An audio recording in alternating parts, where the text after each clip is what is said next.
Boa noite a todos.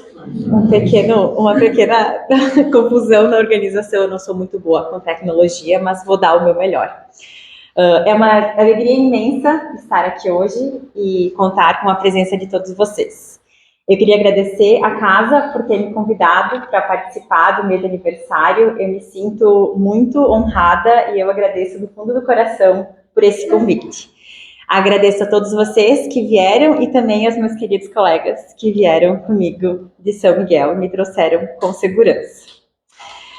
Mas eu já disse e repito que nós, expositores, sempre temos que ser as pessoas que mais agradecem, porque nós somos os primeiros que aprendem com o conteúdo que a gente prepara para fazer uma exposição e trazer para vocês. E tudo isso faz ainda mais sentido quando a gente está num centro espírita que tem tantas pessoas, com pessoas que estejam buscando viver de acordo com os ensinamentos de Jesus Cristo e tentam se melhorar. Como o Márcio falou na prece dele, nós temos que ajudar o planeta nessa transição, nessa fase de transição planetária. Já passou da nossa hora de realmente nos engajarmos nessa luta.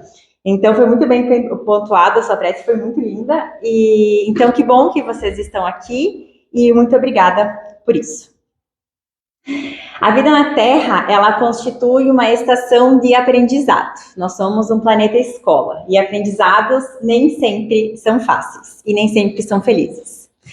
Como disse um colega nosso de Pato Branco, e eu vou citar aqui, a principal bibliografia para a minha fala foi o Evangelho segundo o Espiritismo e também a fala de alguns colegas durante o nosso mês espírita em São Miguel, que foi em junho.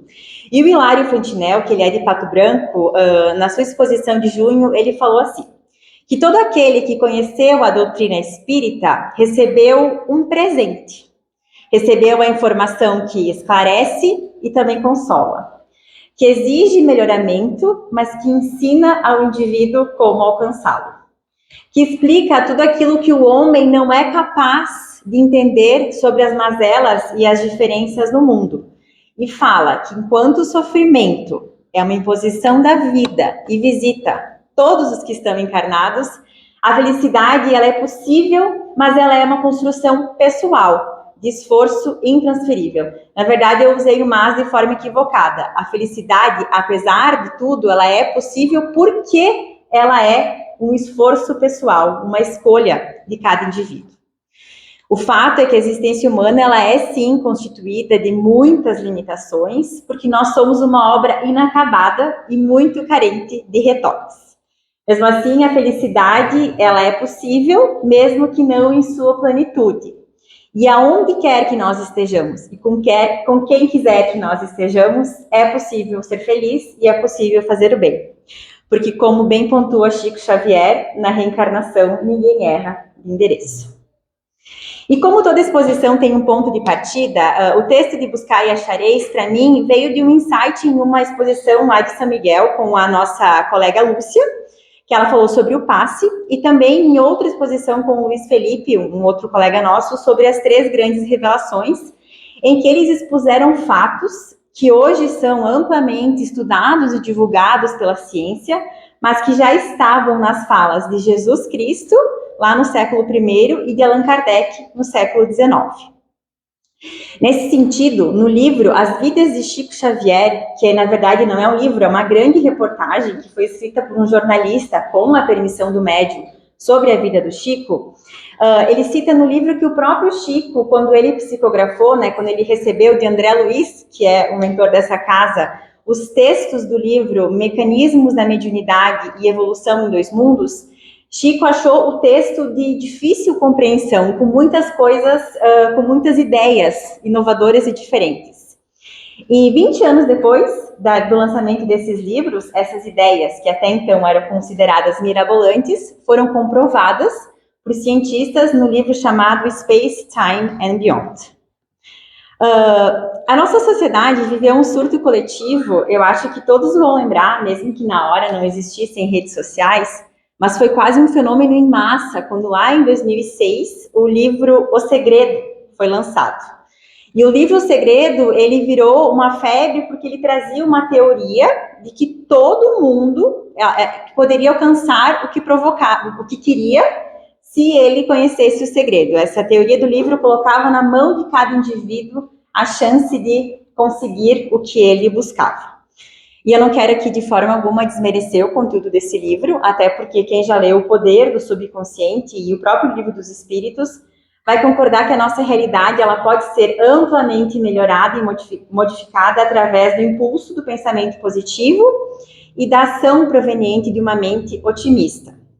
Ao livro O Segredo, nós só precisaríamos então acrescentar as frases, os termos prece ou oração, e nós teríamos nesse livro muito daquilo que Jesus já falava séculos antes de qualquer pensamento revolucionário aparecer.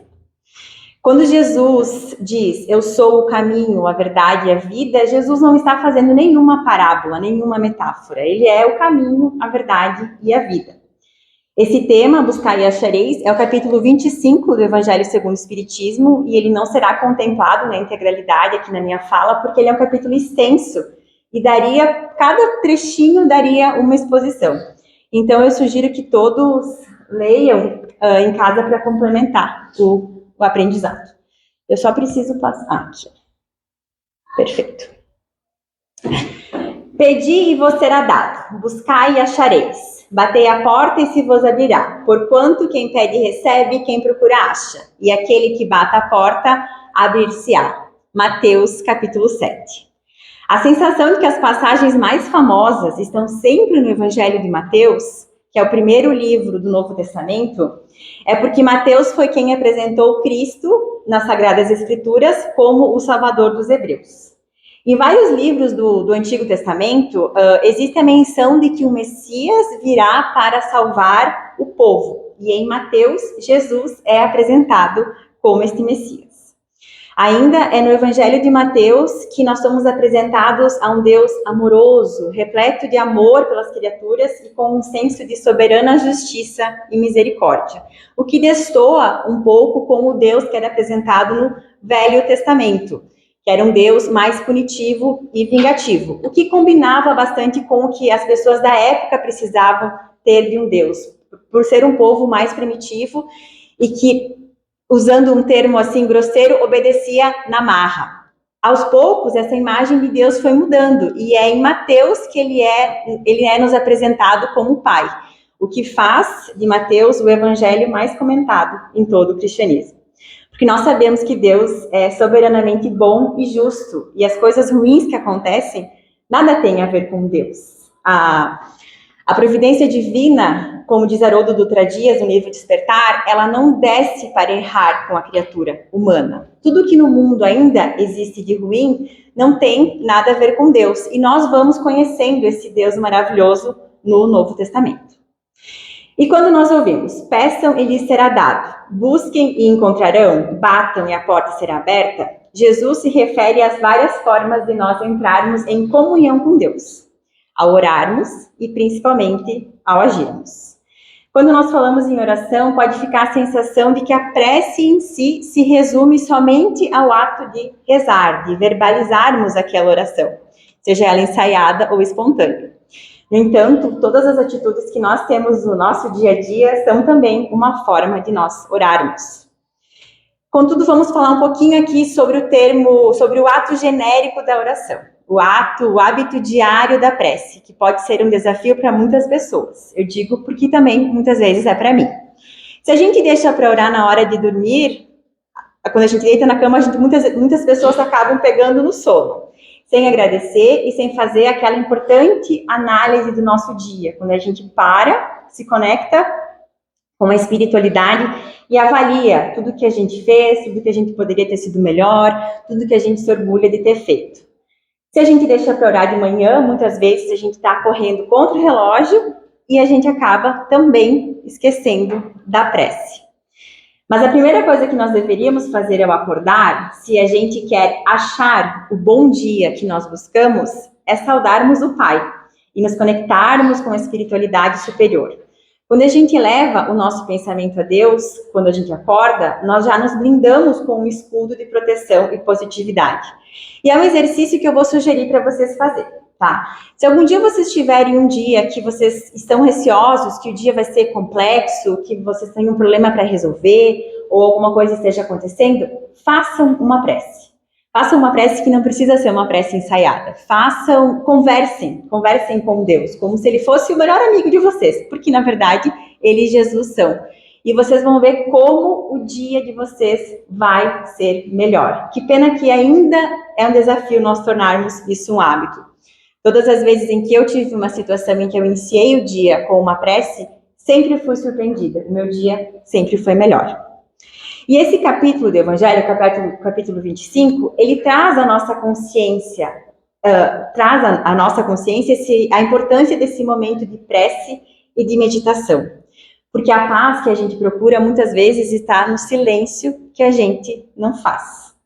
Como é que nós vamos ouvir, às vezes, as respostas lá do alto se a gente não consegue parar de falar, se a gente não consegue parar e entrar num estado de comunicação e meditação? Fica fácil falar dessa forma que Deus não escuta as nossas súplicas, que Ele não vê os nossos problemas. Quando a gente apenas presta atenção no que nos falta, nós costumamos não perceber aquilo que nós já temos.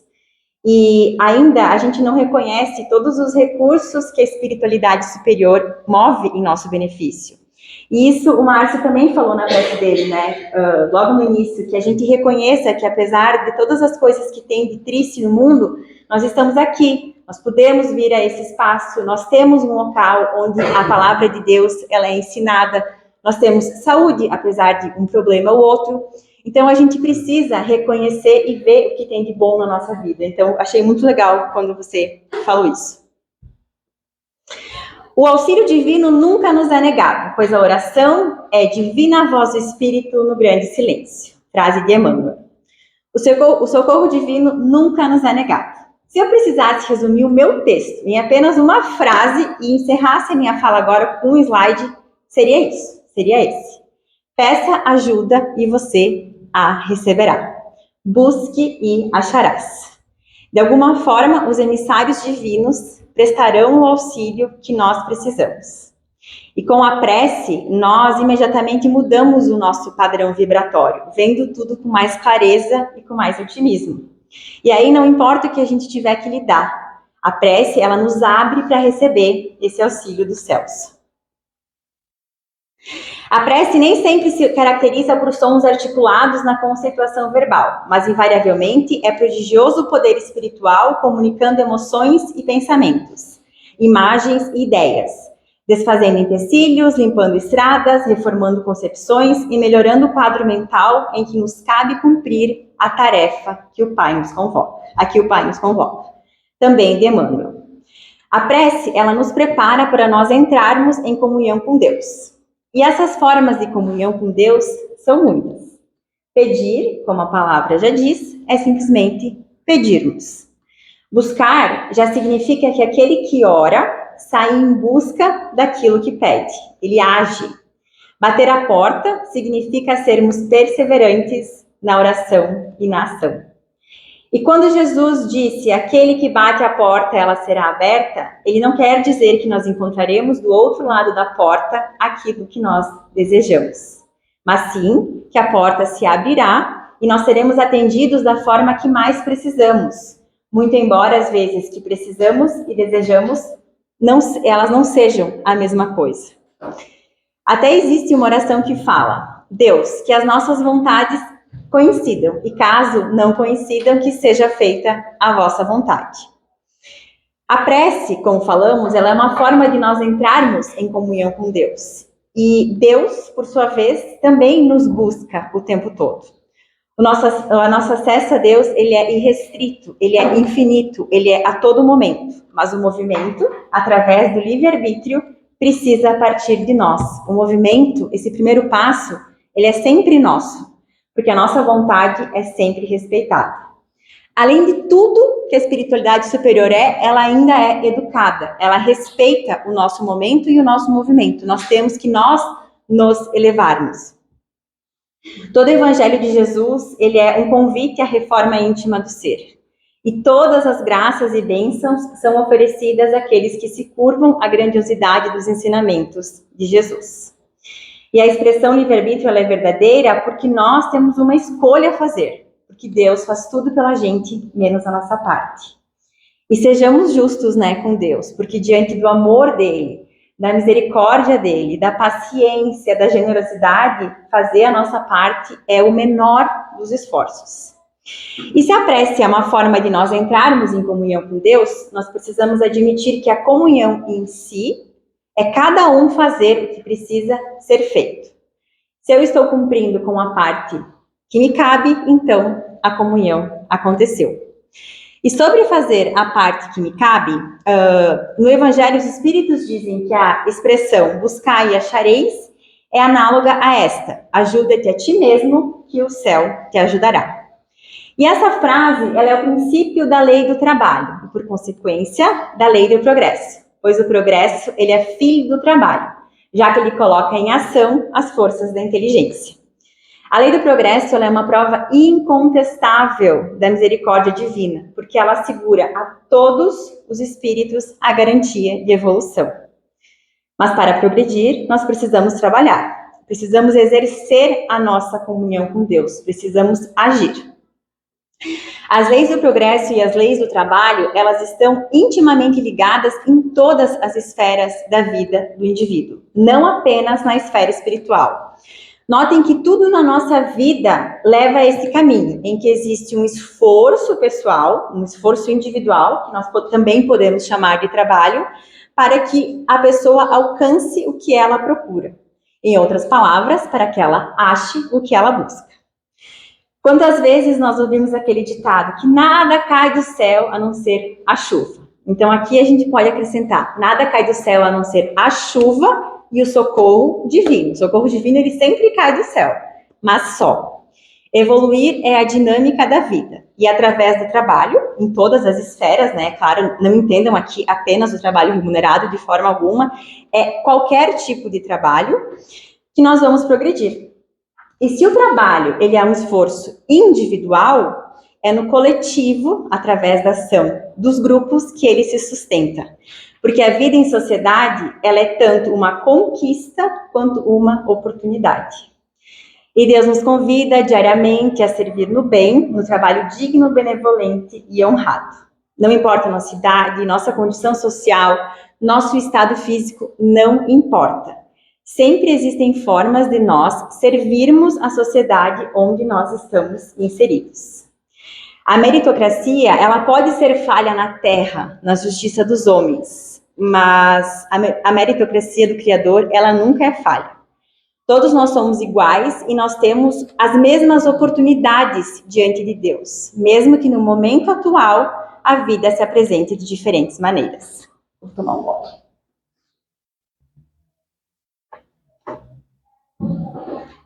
E esse convite ao trabalho, que nos é feito todos os dias, é também um convite para que a gente saia da nossa linda e cristalina bolha. Eu não posso falar por todos e eu não posso falar nem por essa cidade, porque eu não moro aqui, eu falo pela cidade onde eu vivo, que nós estamos numa região muito privilegiada, porque as mazelas, elas conseguem se esconder, porque elas não estão em grande escala. Então, se tu chega na minha cidade e tu olha, parece que é o melhor dos mundos, porque muitos problemas estão escondidos, sabe? Então, a gente precisa sair dessa bolha em achar que tá tudo bem, que não tem nada para resolver, que a gente não precisa ajudar, porque não tá acontecendo nada de grave mesmo. Sérgio Bento, que é um outro expositor que nos visitou no mês espírita, ele falou sobre a importância de nós olharmos para as dores dos outros como um antídoto eficaz contra as nossas próprias dores. Mas muitas vezes nós sequer reconhecemos que a dor do outro existe. Ou porque nós estamos muito absorvidos na nossa própria dor, ou porque nós somos egoístas ainda e não conseguimos reconhecer a dor dos outros. A gente não legitima a dor alheia. Mas é muito fácil a gente considerar como pequena ou superficial uma dor que não está doendo na gente. Um exemplo pequeno e cotidiano, fui eu que esses dias, no Seara da Fé, no nosso centro, eu estacionei o meu carro na frente do acesso que dá para os cadeirantes. Eu nem tinha notado que o acesso estava ali, porque eu não preciso utilizá-lo. E aí chamaram a minha atenção, que eu tinha estacionado e eu não tinha visto, e me lembrou de uma frase, de uma reportagem que eu assisti uma vez há muitos anos. Uma reportagem que entrevistava uma chefe, ela era uma detetive, e eu sei que eles conseguiram prender uma rede de tráfico de pessoas que estava atuando muito forte nos Estados Unidos. E eles conseguem prender uma parte desse grupo e ela dá uma entrevista coletiva. E ela olha para a repórter, e eu nunca vou esquecer, foi em 2006 que eu vi essa reportagem na TV. E ela fala assim: o tráfico internacional de pessoas só existe porque nós, não vítimas, escolhemos ignorá-lo. Então, muitas vezes a gente ignora a dor dos outros e essa dor, ela vai cada vez aumentando, porque a gente não legitima a dor que alguém pode ter e que a gente não conhece. Às vezes a gente não faz isso por mal, às vezes a gente faz porque a gente está absorvido na nossa própria vida, mas esse egoísmo, ele precisa ser trabalhado.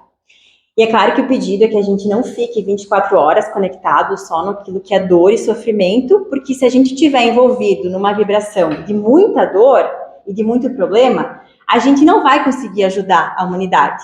Mas não é por isso, com a desculpa de não nos envolvermos em uma vibração de dor, que nós simplesmente vamos ignorar os problemas do mundo e não nos comprometermos a ajudar. Porque tudo aquilo que não é problema de ninguém é problema de todo mundo. E o pedido da espiritualidade é que a gente não feche os nossos olhos e os nossos ouvidos às dores do mundo. E que a gente não faça das pessoas que sofrem mais uma vítima do nosso preconceito e da nossa falta de compaixão. Porque enquanto nós estamos aqui confortáveis em nossa bolha, existe uma galera realmente empenhada na construção desse mundo de regeneração. E um exemplo que eu achei legal trazer foi a iraquiana Nadia Murad. Ela venceu o Nobel da Paz em 2018 e ela esteve aqui pertinho no mês de junho, em Porto Alegre. Ela veio para o Brasil e ela participou do painel Fronteiras do Pensamento. E ela nasceu numa pequena aldeia que foi massacrada pelo Estado Islâmico. Ela foi sequestrada e vendida como escrava sexual, conseguiu fugir e hoje ela força o mundo inteiro a prestar atenção no que acontece pelas mãos do Estado Islâmico, que são terroristas que, entre várias coisas que fazem, são mercadores de pessoas e eles usam a violência sexual como arma de guerra. O filme O Som da Liberdade, que aborda o tráfico de crianças, ele se popularizou muito no Brasil nos últimos tempos, e ele traz a atenção de todo mundo para esse triste fenômeno. E é muito engraçado que, pelo menos na minha cidade, muitas pessoas assistiram ao filme e ficaram apavoradas que esse tipo de coisa existe. O tráfico de pessoas é algo que acontece muito antes de existir esse termo, tráfico de pessoas, mas a gente simplesmente não prestava atenção. E quando o assunto eram vítimas, mulheres adultas, muitas pessoas ainda olhavam para as vítimas com preconceito. Então é um problema que dificilmente vai ser combatido se nós não transformarmos a maneira como a gente olha para as vítimas de muitas coisas que acontecem no mundo. Vou citar de novo Haroldo Dutra Dias, que em Despertar, ele diz que já passou da hora da gente transformar o nosso olhar, de nós começarmos a ver o mundo com mais compaixão e sensibilidade, transformando o nosso pensamento, mudando as nossas crenças e o nosso discurso, para não reforçar representações sociais que são tão injustamente enraizadas na nossa sociedade. As nossas atitudes para com os outros, elas dependem da reforma do nosso pensamento também. Então, a gente precisa se policiar para tentar fazer isso. Porque, individualmente falando, o homem, ele não vai fazer com que a humanidade progrida em grande escala. O nosso progresso, como a gente já falou antes, ele vai acontecer através da ação coletiva, todos nós juntos. E não tem nada de errado a gente entrar na carona dos bons, a gente se inspirar nos bons exemplos e tentar entrar na onda deles, pegar carona mesmo, entrar na onda do progresso.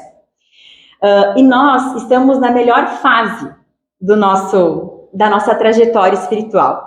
Independente de como a gente esteja, se ainda tenhamos muitas coisas para melhorar, a gente tem, senão a gente não ia estar na Terra, né? Mas essa forma que a gente está agora é a melhor. É a melhor. Nós nunca estivemos tão bem. Então, nós já temos capacidade para trabalhar as nossas más tendências e nos esforçarmos para melhorar como ser humano. Como consta no Evangelho, voltando à Terra, o progresso que já realizou em existências pretéritas e adquirindo cada vez algo a mais, a alma passa gradualmente da barbárie à civilização material e desta à civilização moral. O homem primitivo inicialmente era centrado em conseguir o seu alimento e garantir a sua sobrevivência. E aos poucos ele foi desenvolvendo a inteligência e aí conseguiu conquistar a matéria e prosperar nesse sentido material, e só então ele desenvolveu os valores morais. Essa foi a sequência natural para o homem primitivo, mas nós não temos por que inverter esta ordem, porque nós não estamos mais nesse estágio.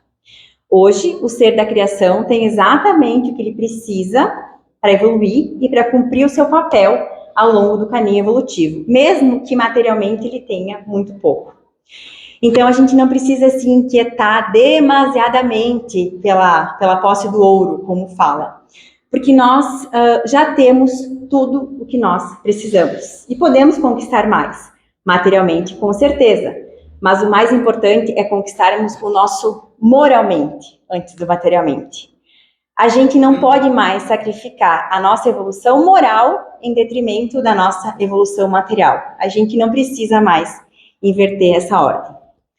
Tem até aquela música que eu cantava na época da catequese: buscai primeiro o reino de Deus e a sua justiça, que todas essas coisas vos serão dadas de acréscimo.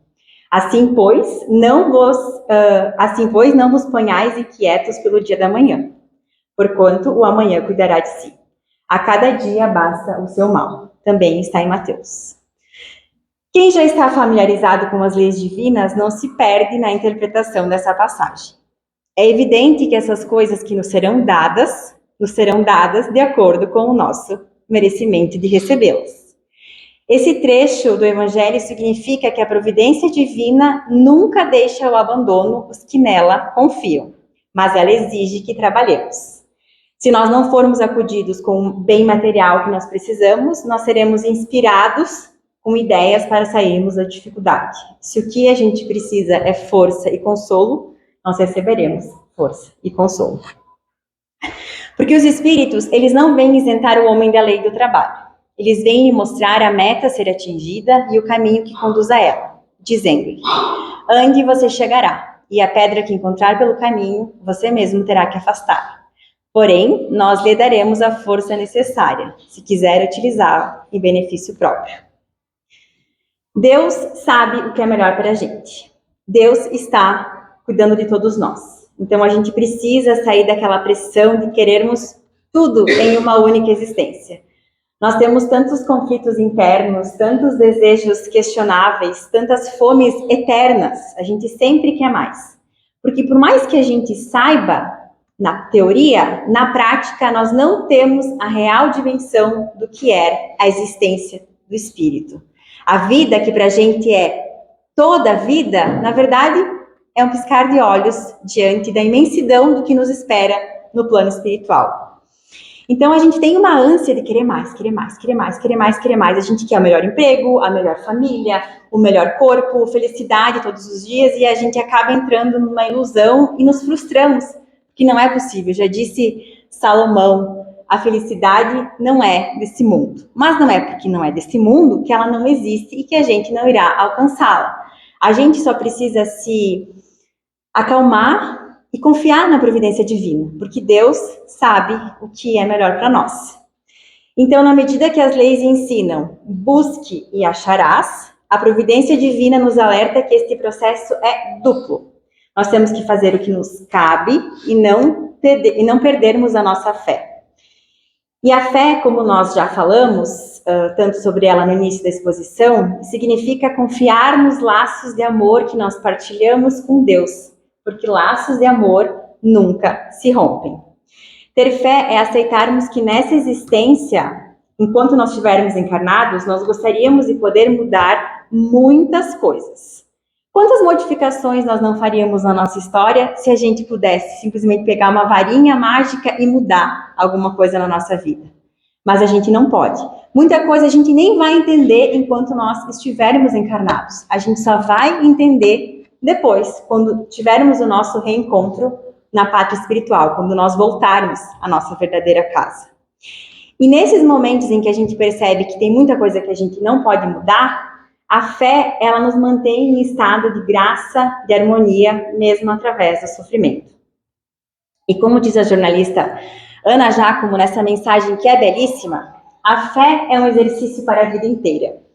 Muitas e muitas vezes eu me distancio incrivelmente dela, achando que posso resolver tudo sozinha. Não é raro nessas ocasiões, na verdade é bastante comum, eu me atrapalhar toda num turbilhão de emoções que me drenam a energia e o sorriso. Mas, toda vez que consigo acessá-la, de novo, tudo se modifica e se amplia na minha paisagem interna. Na fé, sou capaz de me dizer, com amorosa humildade, que grande parte das vezes eu não sei o que é melhor para mim. Eu não sei, mas Deus sabe. A fé, ela é um exercício para a vida inteira. E a confiança em Deus, ela exige tanto de nós, porque a nossa natureza ainda é bruta em muitos aspectos. E isso eu falei quando eu estive aqui, na minha outra exposição, eu falei exatamente esse trecho. Que quando nos acontecem coisas que nós não entendemos e sentimos que não merecemos, a amargura traz uma sensação de que Deus tem os seus favoritos. Por que comigo? Por que com a minha família? Mas ao estreitarmos o nosso relacionamento com Deus, através da espiritualidade, ao trazer a espiritualidade para a nossa vida, o que a gente está fazendo juntos aqui essa noite, nós percebemos que Deus nos ama da mesma forma. E aí a confiança vem. Porque a confiança nasce de um relacionamento em que nós temos a certeza que somos amados. E nós somos amados por Deus. E nós podemos e devemos trabalhar a nossa positividade, o nosso otimismo, a ação do pensamento e a lei da atração. Com certeza nós podemos fazer isso. Mas nós não podemos nos iludir e achar que nós seremos capazes de atrair algo que nós não somos capazes de emanar. No texto Cristo em Nós, de Emmanuel, ele tem uma fala muito assertiva de que os homens esperam por Jesus, mas Jesus espera igualmente pelos homens. O mestre, para estender o seu programa salvador, pede braços humanos que o realizem e o intensifiquem. Desde o primeiro dia da Boa Nova, Jesus nos convida, insiste e apela, junto das almas, para que todos se convertam em instrumentos da bondade divina, dando-nos a perceber que a redenção procede do alto, mas não se concretizará nas criaturas sem a colaboração ativa de corações de boa vontade. O trabalho é nosso, todo nosso, mas nós teremos o infinito auxílio que vem dos céus.